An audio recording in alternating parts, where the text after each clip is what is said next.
Good morning everyone. उम्मीद आप सभी अच्छे होंगे, स्वस्थ होंगे और अपनी स्टडीज निरंतर जारी रख रखी होगी। मानसून का मौसम है, आप सबको पता है। बारिश की वजह से कुछ टेक्निकल इश्यूज थे, उनकी वजह से क्लासेस थोड़ी डिले हो रही है, लेकिन आगे उम्मीद है प्रॉपर चलेगी। तो आज है 13 जुलाई, और 13 जुलाई की जितने इंपॉर्टेंट करंट अफेयर है उनके ऊपर चर्चा करते हैं। उससे पूर्व इस मानसून के मौसम में आज के दिन के लिए दो प्यारी सी लाइनें। और लाइनें क्या है कि बेहतर से बेहतर की तलाश करो, मिल जाए नदी तो समंदर की तलाश करो। बेहतर से बेहतर की तलाश करो, मिल जाए नदी तो समंदर की तलाश करो। टूट जाता है शीशा पत्थर की चोट से, टूट जाता है शीशा पत्थर की चोट से, टूट जाए पत्थर ऐसा शीशा तलाश करो। तो चलिए आज के पहले क्वेश्चन के ऊपर चर्चा करते हैं। आज का पहला क्वेश्चन इस प्रकार है। हाल ही में किस संगठन ने medical devices information system MEDYS launch किया है? इनमें से विश्व का वो कौन सा संगठन है जिसने एमईडीवाईएस लॉन्च किया है, medical devices information system launch किया है? ऑप्शन नंबर ए है विश्व स्वास्थ्य संगठन, बी है विश्व बैंक, सी है यूनिसेफ और डी है यूएनडीपी। तो हाल ही में विश्व स्वास्थ्य संगठन ने एमईडीवाईएस लॉन्च किया है। ये एक पोर्टल है जिसमें लगभग 2301 से ज्यादा जो चिकित्सा उपकरण है उनकी जानकारी वैश्विक स्तर पर प्रदान की जाएगी। यानी विश्व स्वास्थ्य संगठन ने जो वैश्विक उपकरण है उनकी जानकारी विश्व स्तर पर साझा करने के लिए एक पोर्टल लॉन्च किया है, और इस पोर्टल का नाम क्या है? एमईडीवाईएस। ठीक है, देखिए इसके बारे में थोड़ी सी एक्स्ट्रा डिटेल इस प्रकार है कि विश्व स्वास्थ्य संगठन ने MEDYS medical devices information system launch किया है, जो 2301 प्रकार के मेडिकल डिवाइसेस की जानकारी तक वैश्विक पहुंच प्रदान करने वाला एक ऑनलाइन प्लेटफॉर्म है। हाल ही में ये किसने लॉन्च किया है? विश्व स्वास्थ्य संगठन। अब देखो, कोरोना के बाद में ही आपको पता है विश्व स्वास्थ्य संगठन चर्चा में आ गया, और विश्व स्वास्थ्य संगठन से हर एग्जाम में क्वेश्चन पूछे गए हैं। हो सकता है आने वाले एग्जाम्स में क्वेश्चन आ जाए, इसलिए अपन थोड़ी सी चर्चा करते हैं डब्ल्यूएचओ के बारे में, वर्ल्ड हेल्थ ऑर्गेनाइजेशन के बारे में। देखिए, विश्व स्वास्थ्य संगठन की जो स्थापना है वो 7 अप्रैल 1948 को हो गई थी। विश्व स्वास्थ्य संगठन की स्थापना हुई, इसके 2 साल बाद 7 अप्रैल 1950 को पहला विश्व स्वास्थ्य दिवस मनाया गया। कब? 7 अप्रैल को। तब से ये हर साल इसी दिन मनाया जाता है। हर साल विश्व स्वास्थ्य संगठन दिवस कब मनाया जाता है?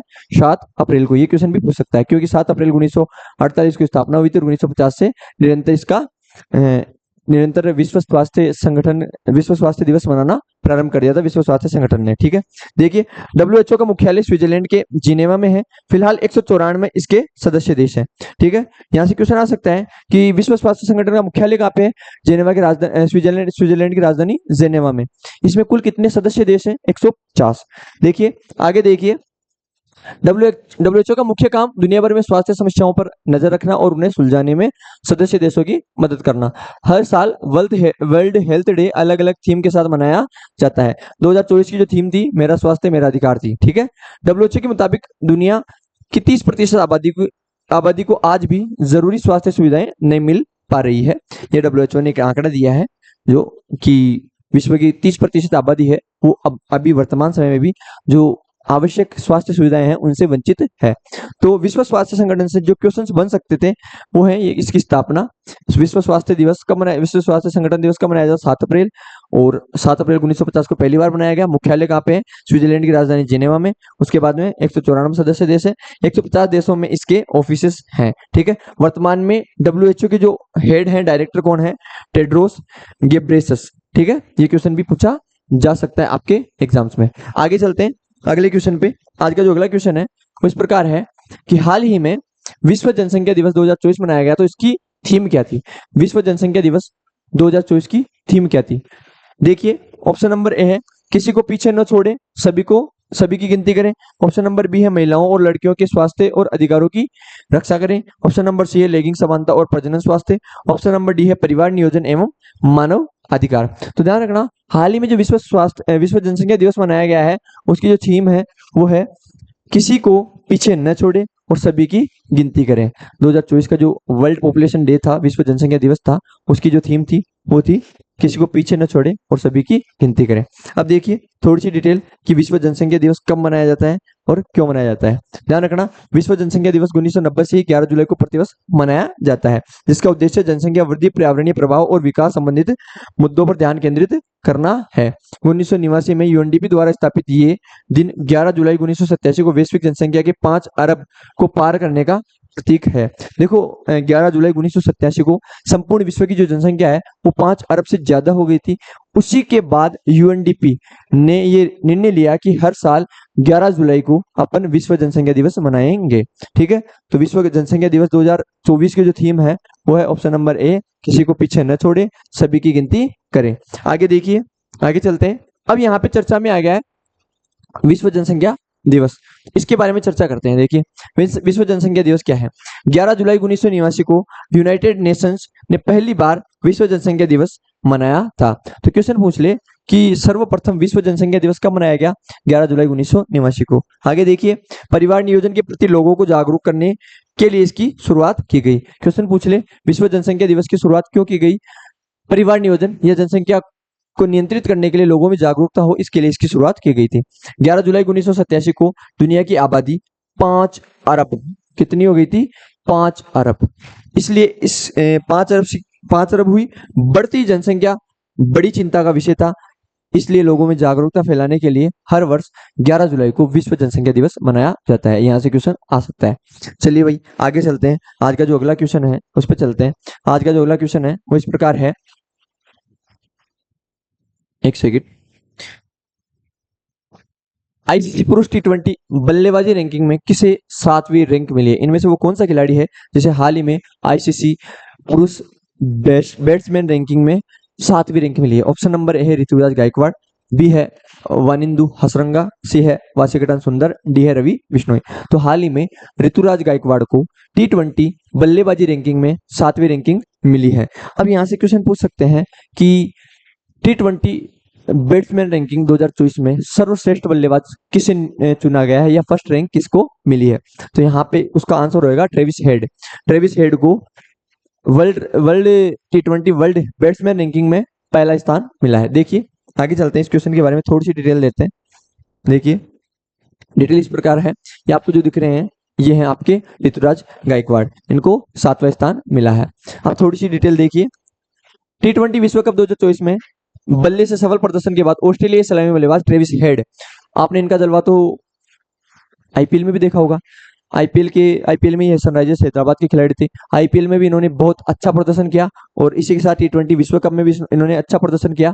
इसी कारण इन्हें आईसीसी T20 का सर्वश्रेष्ठ बल्लेबाज घोषित किया है। ठीक है, देखिए ट्रेविस हेड को बुधवार को जारी नवीनतम आईसीसी T20 पुरुष बल्लेबाजी रैंकिंग में 4 स्थान आगे बढ़कर नए विश्व नंबर 1 बल्लेबाज बन गए हैं। हेड ने भारत के सूर्य कुमार यादव को T20 क्रिकेट रैंकिंग में शीर्ष बल्लेबाजी के रूप में प्रतिस्थापित किया है। इनसे पहले कौन थे, सूर्य कुमार यादव, उनके बाद में कौन बन गए हैं, ट्रेविस हेड।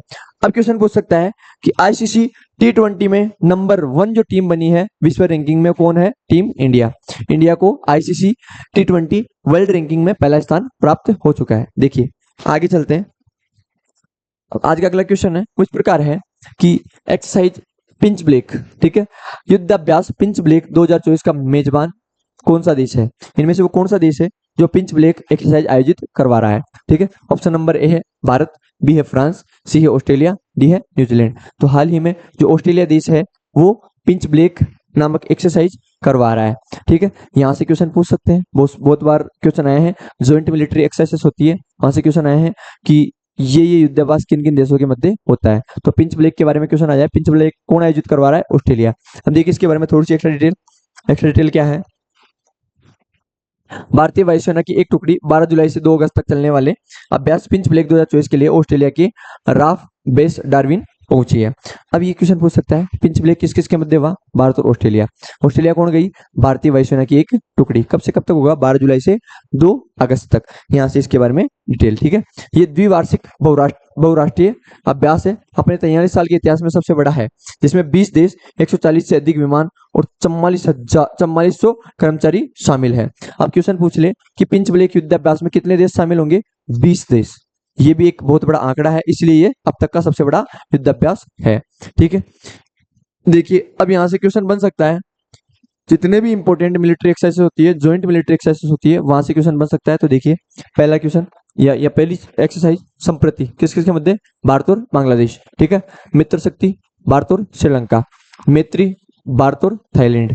ठीक है, विजय प्रहार भारत और यूएसए, वज्र प्रहार सॉरी, ठीक है, युद्धाभ्यास भारत और यूएसए, ठीक है, नोमैडिक एलिफेंट इंडिया और मंगोलिया, ठीक है, गरुड़ शक्ति इंडिया और इंडोनेशिया, शक्ति एक्सरसाइज इंडिया और फ्रांस, ठीक है, धर्म गार्जियन इंडिया और जापान, सूर्य किरण भारत और Japan, hand in hand India और चाइना, सिम्बेक्स इंडिया और सिंगापुर, और शक्ति इंडिया और फ्रांस, उसके बाद में है कॉर्पेट इंडिया और थाईलैंड, ठीक है। ये प्रमुख युद्धाभ्यास हैं महत्वपूर्ण जो आपके आने वाले एग्जाम्स में आ सकते हैं। इन यहाँ से कोई सा भी क्वेश्चन बना के दे देगा, पहले वाले एग्जाम्स में भी आए हुए हैं, आगे वाले एग्जाम्स में भी आ सकते हैं, तो इनको अच्छे से याद रख लेना। आगे चलते हैं अगले क्वेश्चन पे। आज का जो अगला क्वेश्चन है वो इस प्रकार है कि बिम्स्टेक के विदेश मंत्रियों का दूसरा सम्मेलन कहाँ शुरू हुआ। बिम्स्टेक एक संगठन है, इस संगठन के विदेश मंत्रियों का जो दूसरा सम्मेलन है वो कहाँ आयोजित हुआ है, इन शहरों में से, ठीक है। ऑप्शन नंबर ए है बीजिंग, बी है ढाका, सी है नई दिल्ली, डी है न्यूजीलैंड। तो हाल ही में नई दिल्ली में बिम्स्टेक विदेश मंत्रियों का दूसरा सम्मेलन आयोजित हुआ है। अब देखिए यहाँ से चर्चा में आ गया है बिम्स्टेक, तो थोड़ा सा इसके बारे में पढ़ेंगे। पहले तो इस क्वेश्चन की एक्स्ट्रा जानकारी देख लीजिए। देखिए, बंगाल की खाड़ी बहुक्षेत्रीय तकनीकी और आर्थिक सहयोग पहल, बिम्स्टेक के विदेश मंत्रियों का दूसरा सम्मेलन कल नई दिल्ली में शुरू होगा, ठीक है। बिम्स्टेक की फुल फॉर्म पूछ ले तो बंगाल खाड़ी बहुक्षेत्रीय तकनीकी और आर्थिक सहयोग पहल। अब देखिए इंग्लिश में इसकी क्या फुल फॉर्म है, उसके बारे में डिटेल, ये क्या है, बिम्स्टेक कौन सा संगठन है। देखिए बिम्स्टेक के बारे में, bay of Bengal initiative for multi sectoral technical and economic cooperation, इसकी फुल फॉर्म है। यहाँ से पूछेगा इसकी स्थापना कब हुई, 6 जून 1997। बिम्स्टेक की स्थापना कब हुई, 6 जून 1997। आगे देखिए हेड ढाका के बाद में इसके इसके साथ ढाका के अलावा या मुख्यालय के अलावा इस बिम्स्टेक से कोई भी क्वेश्चन नहीं पूछा जाएगा, ठीक है। आगे देखिए एक क्वेश्चन ध्यान रखना, विश्व में करीब 22% जनसंख्या बिम्स्टेक वाले 7 देशों में आती है, तो कुल सदस्य देश कितने हैं, 7। आगे देखिए जीडीपी कितनी है, 3 लाख करोड़ रुपए। बिम्स्टेक के जो सदस्य देश है इनकी जीडीपी है 3 लाख करोड़ रुपए, और कितने देश सदस्य हैं, 7। स्थापना 6 जून 1997, ठीक है, मुख्यालय ढाका। आगे चलिए अगले क्वेश्चन पे चलते हैं। आज का अगला क्वेश्चन इस प्रकार है, जैविक उत्पादों के लिए भारत और किस देश के बीच पारस्परिक मान्यता समझौता हुआ है।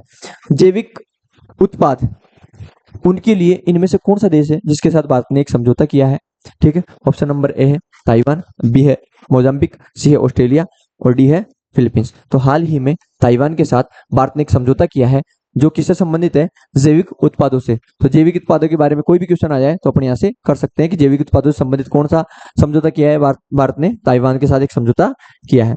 देखिए इसके बारे में थोड़ी सी डिटेल इस प्रकार है, 1 जुलाई 2024 को नई दिल्ली भारत के जैविक उत्पादों की ताइवान में बिक्री के लिए हुआ समझौता, यानी भारत ने अपने जितने जैविक उत्पाद हैं उनको ताइवान में बेचने के लिए एक समझौता किया है ताइवान के साथ। अब यहाँ से क्वेश्चन पूछ सकता है, ताइवान चर्चा में रहा है, चीन और ताइवान के मध्य आपस में विवाद होते रहते हैं, इस वजह से ताइवान और भारत या ताइवान की जो स्थिति है वो चर्चा में रही है। तो देख लीजिए ताइवान कहाँ पे है, यहाँ से क्वेश्चन पूछ सकता है। आपको पता है ये भारत है, भारत के पास में चीन है, और चीन का जो पड़ोसी देश है वो कौन सा है, ताइवान, ये वाला, ठीक है। ताइवान से यहाँ से क्वेश्चन पूछ सकता है, इधर जापान आ जाएगा। अब मैं आपको कमेंट बॉक्स में एक क्वेश्चन पूछता हूँ कि ताइवान की जो राजधानी है वो कौन सी है, आप कमेंट बॉक्स में इसका आंसर देना, ठीक है। आगे चलते हैं, आगे देखिए आज का जो अगला क्वेश्चन है वो इस प्रकार है, तेलंगाना के नए पुलिस महानिदेशक डीजीपी के रूप में किसे नियुक्त किया गया है। ऑप्शन नंबर ए है Anirudh Mishra, option number B है Rahul Bajoria, option number C है doctor Jitendra, option number D है अमिताभ प्रसाद। तो हाल ही में डॉक्टर जितेंद्र को तेलंगाना का नया पुलिस महानिदेशक यानी डीजीपी नियुक्त किया गया है। वरिष्ठ आईपीएस ऑफिसर है डॉक्टर जितेंद्र, उन्हें तेलंगाना का नया डीजीपी बना दिया गया है, ठीक है। इधर से आप देख लीजिए इसके बारे में डिटेल कि जितेंद्र तेलंगाना के नए डीजीपी बने, जितेंद्र कुमार, ठीक है। 15 अधिकारियों को नए पद मिलने, हैदराबाद सरकार ने बुधवार को 1992 बैच के आईपीएस अधिकारी जितेंद्र को पुलिस महानिदेशक डीजीपी पूर्व अतिरिक्त प्रभार के रूप में नियुक्त किया है। 1990 बैच के अधिकारी रवि गुप्ता की जगह लेंगे। इनसे पूर्व कौन थे, रवि गुप्ता, उनकी जगह कौन बने, डॉक्टर जितेंद्र। कहाँ के नए डीजीपी बने, तेलंगाना के, ठीक है। अब थोड़ी सी डिटेल देखते हैं तेलंगाना के बारे में, क्योंकि वनडे एग्जाम्स में यहाँ से भर भर के क्वेश्चन आए हुए तेलंगाना के संदर्भ में कि तेलंगाना का गठन कब हुआ, तेलंगाना भारत का सबसे नवीनतम राज्य है, ठीक है। इसकी राजधानी क्या है, कब इसका निर्माण हुआ, ये सारी चीजें, किससे अलग हुआ, ये सारी चीजें। देखिए सबसे पहली बात, आंध्र प्रदेश से अलग हुआ था तेलंगाना। क्वेश्चन पूछ ले कि तेलंगाना का निर्माण कब हुआ या कैसे हुआ।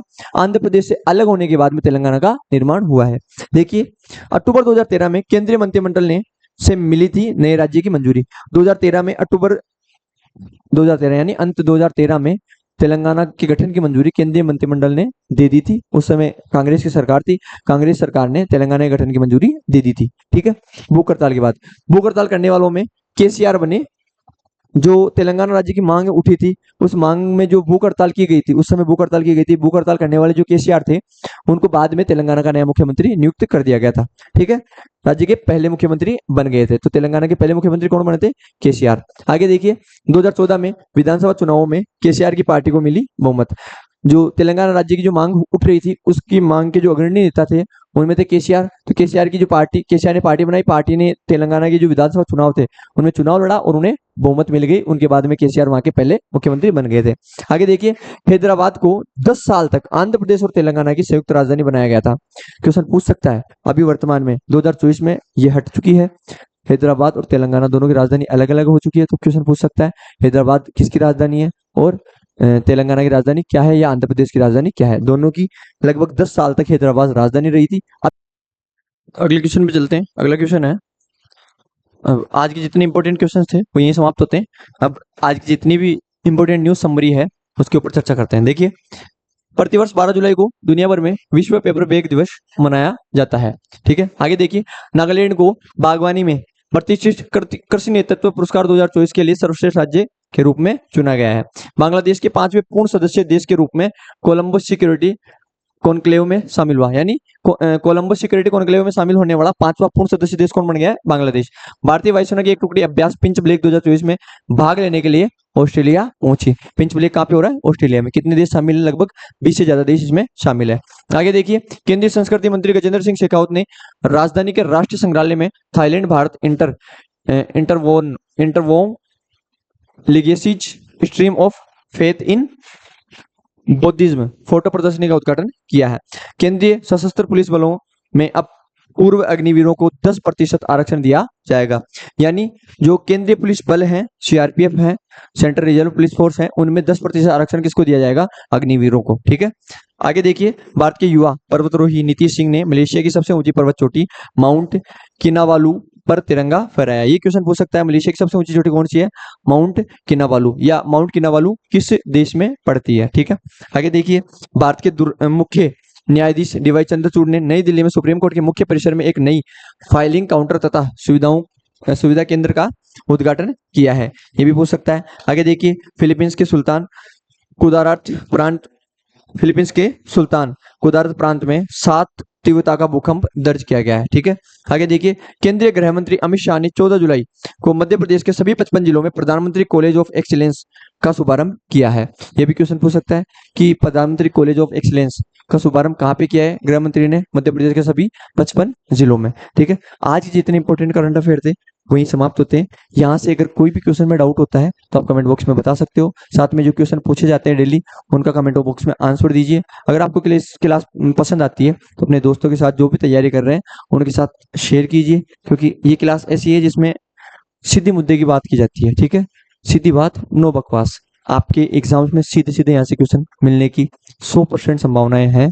ठीक है, इसके अलावा अगर कोई आपको डिटेल चाहिए तो आप हमारे कॉन्टेक्ट नंबर पे या टेलीग्राम से जुड़ सकते हैं, जहाँ पे आप पीडीएफ भी ले सकते हैं। ठीक है, धन्यवाद।